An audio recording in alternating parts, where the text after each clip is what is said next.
Dear student, मैं अनिल कुमार पांडे अपने YouTube channel पर पुनः प्रस्तुत हूँ पार्ट सेकंड लेकर के। जैसा कि अभी इसके पहले वाले लाइव क्लास में मैंने जो पढ़ाया था वह टॉपिक था भाषा विकास के सोपान।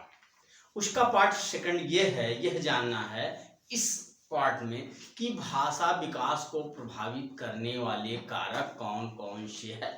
अब तक तो मैंने ये सीखा कि विकास, भाषा का विकास किस क्रम में होता है, भाषा का विकास किस क्रम में होता है, जिसमें मैंने कहा कि प्रथम स्टेप बालक का भाषा विकास में रुदन है और लास्ट स्टेप भाषा स्वामित्व, मतलब भाषा पर पूर्ण अधिकार है। लेकिन इन जो 9 सोपान आपको भाषा विकास के बताए गए, इन 9 सोपानों को जो भाषा विकास के हैं, इन्हीं कौन कौन से ऐसे कारक हैं जो क्या करते हैं, प्रभावित करते हैं, जिनके कारण से बहुत से बालकों में उस सोपान के अनुसार विकास भाषा का हो पाता है और बहुत सारे बालकों में कुछ कारणोंवश, कुछ कारकों को प्रभावित करने से उस भाषा विकास का सोपान नहीं हो पाता। सो वो आपके सामने मैं चर्चा करने जा रहा हूं। चलिए शुरू करते हैं।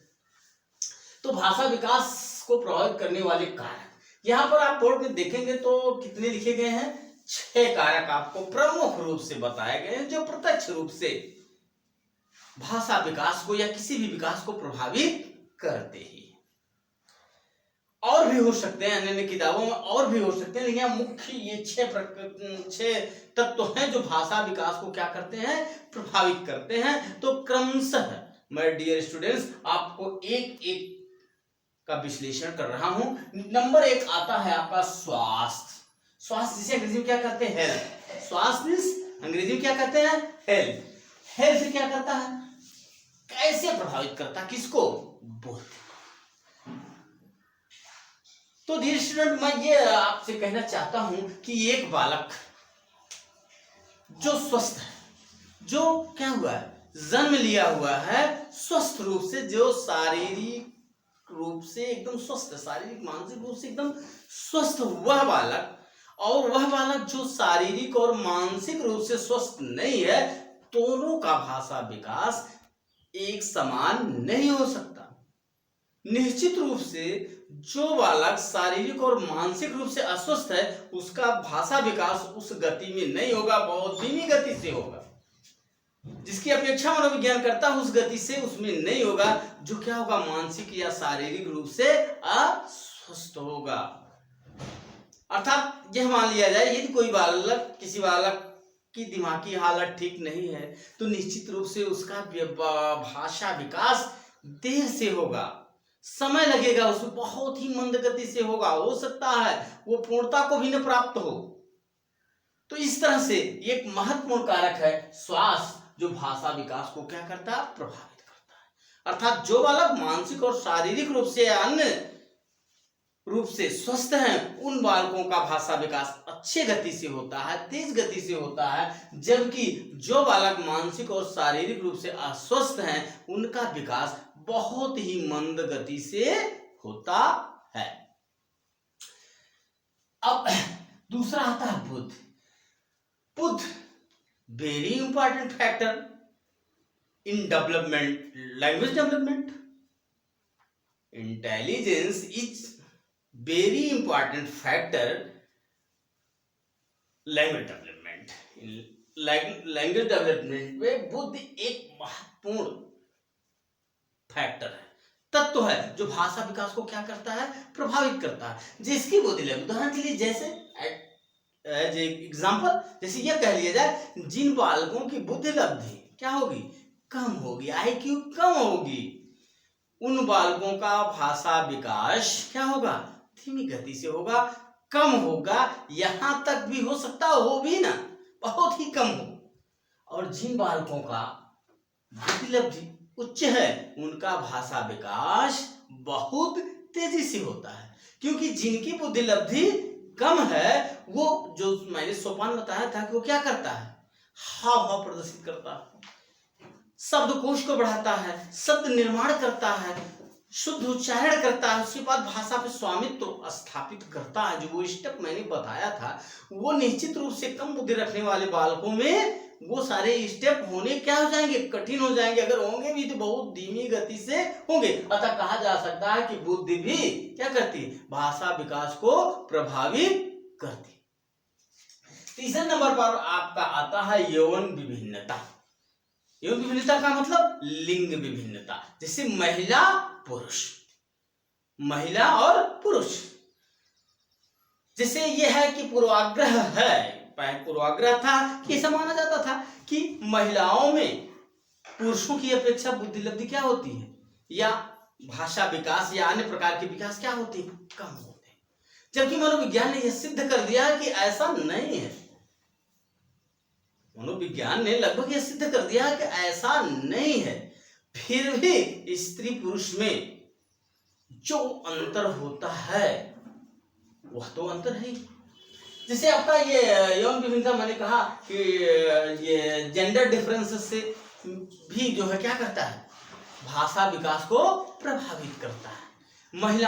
महिलाएं जो महिलाओं की भाषा ज्यादा सीखती हैं, पुरुष जो है पुरुषों की भाषा को क्या करते हैं, ज्यादा सीखते हैं। इसलिए ये कहा जा सकता है कि जेंडर डिफरेंसेस भी क्या करता है, प्रभावित करता है किसको, लैंग्वेज डेवलपमेंट को, भाषा विकास को। चौथे नंबर पर आपका आता है जन्म क्रम। दोस्तों जैसे मनोविज्ञान ने और विज्ञान ने यह सिद्ध किया हुआ है, जैसे कि मनोविज्ञान ने यह सिद्ध किया हुआ है और विज्ञान ने भी यह सिद्ध किया हुआ है कि जैसे जिन महिला पुरुष के बच्चों की संख्या क्या होती है, ज्यादा होती है, तो यह माना जाता है कि जिस बच्चे की जिन बच्चों का जन्म क्रम लास्ट में होगा, जैसे किसी के पास 9 बच्चे हैं तो जिनका जन्म क्रम 9 होगा, यह माना जाता है कि उनका भाषा विकास या अन्य प्रकार के विकास क्या होंगे, कम होंगे या देर से होंगे, अपेक्षाकृत जिनका जन्म क्रम फर्स्ट नंबर पे है, पहले नंबर पे है।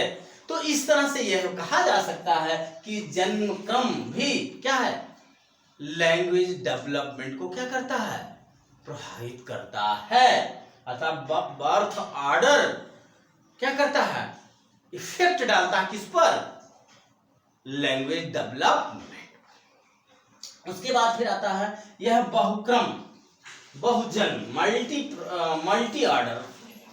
बहुक्रम में क्या है, बहुक्रम में क्या है कि जैसे एक बार में एक ही संतान का जन्म होना चाहिए, लेकिन कुछ प्राणियों में भी थे, लेकिन कभी कभी ऐसा देखा जाता है कि मनुष्यों में भी, महिलाओं को भी एक साथ 2 बच्चे पैदा होते हैं। कभी कभी 3 देखा गया है, कभी कभी पेपर में पढ़ा गया कि 8-9 हो गए। तो निश्चित रूप से अगर एक बार में एक ही बच्चा जन्म लेता है तो उसका जो शारीरिक, मानसिक और भाषाई विकास जितना अच्छा होगा, जितना सुव्यवस्थित होगा, जितना तीव्र गति से होगा, उतने तीव्र गति से 3 बीवी या 3 बच्चे होने वाले, 3 बच्चे जो एक साथ जन्म लेते हैं, उन बच्चों का उतना तेजी से शारीरिक, मानसिक और भाषाई विकास नहीं होगा। तो इस तरह से एक साथ बहुत सारे बच्चों के जन्म लेने से भी भाषा विकास क्या होता है, प्रभावित होता है। उसके बाद लास्ट में आता है आपका सामाजिक आर्थिक स्तर। सामाजिक आर्थिक स्तर क्या करता है, यह भी प्रभावित करता है किसको, भाषा विकास को।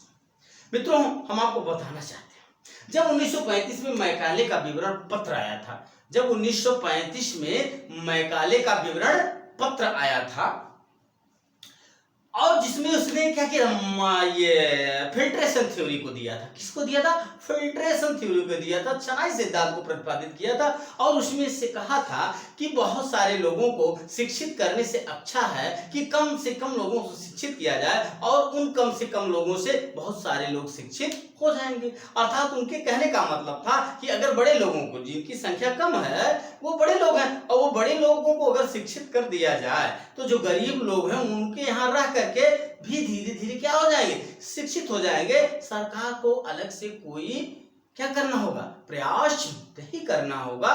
तो मैकाले का वह विवरण पत्र हमें स्मरण हो रहा है, तो उससे मैं इसलिए चर्चा कर दिया कि सामाजिक आर्थिक स्तर, सोशियो इकोनॉमिक स्टेटस में क्या होता है कि जो बालक गरीब परिवार से, कमजोर परिवार से होते हैं, उनके परिवार में रहन सहन, भाषा आदि सरल भाषा के सरल शब्दों का, पढ़े लिखे भी कम होते हैं, भाषा के सरल शब्दों का क्या किया जाता है, प्रयोग किया जाता है। अतः उस परिवार के बालक सरल ही शब्दों को सीख पाते हैं, जबकि